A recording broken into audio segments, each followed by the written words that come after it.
ఎన్ని సంవత్సరాల నుంచి అండి మీరు? 30 సంవత్సరాల నుంచి. యేసై అక్కడ కూర్చుంటే మాట్లాడాడండి. ఇందాక ప్రవక్త మాటకు లోబడాలి, ఈయన లోబడిపోయాడండి. ఆయన ఒక్క క్షణం కూడా ఆగలేను. ఆయన ఆ మాటకు లోబడి ఆ రోజు నుంచి ఈ రోజు వరకు తాగలేదండి.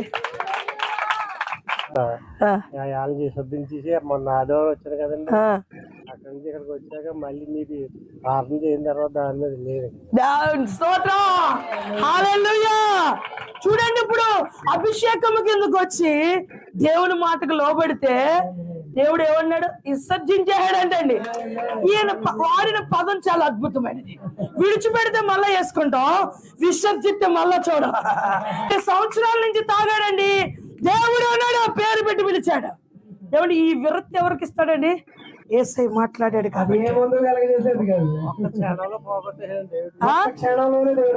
ఒక్క క్షణంలోనే, హల్లెలూయా, ఒక్క క్షణంలోనే పాదం అనే జీవితాన్ని విడిచిపెట్టి వెళ్తున్నానని చెప్పారు.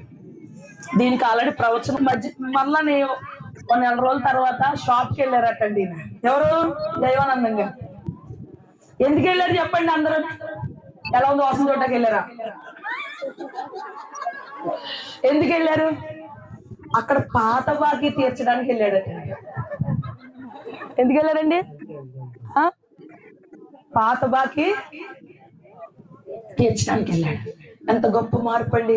ఇది ఎవరిస్తారండి? చెప్పాలి, ఎవరిస్తారు? యేసై ఇచ్చాడా? 30 సంవత్సరాల తాగుబోతు అనుభవాన్ని యేసై కోసం మాట్లాడాడండి. హల్లెలూయా! అందరూ చప్పట్లు కొడతారా? పాపం సుశీల గారు వాళ్ళ ఆయన గారిని తీసుకురావాలని చాలా ప్రయత్నం చేశారు. మీరు తీసుకురావాలి. మీరు అన్నారట, మరి బాబు అక్కడికి వస్తే మానేస్తామని ఇద్దరు చెప్పారండి. మీరు అలా చెప్పకూడదు కదా. మీరు మానేయడం తల కిందలు అయిపోతాడంట. ఉన్నారా? హల్లెలూయా! మీరు వీళ్ళందరినీ లైట్ తీసుకొచ్చేయాలా. నెక్స్ట్ 2026 ఎంత మందిని తీసుకొస్తారో మీదే కరెక్ట్ అంటారు. అవార్డుకు రైతులు మీరే. దేవుడి స్తోత్రం కలుగును గాక. ఏమండి, మనం ఇంత సంతోషిస్తే పరలోకంలో దేవదూతలతో యేసై ఎంత సంతోషిస్తున్నాడండి, ఎంత సంతోషిస్తున్నాడండి!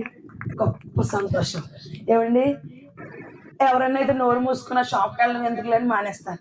ఈయనకి వచ్చిన మార్పు ఏంటో తెలుసా? ఆ షాప్కి వెళ్ళి బాకీ కూడా కట్టేశాడు.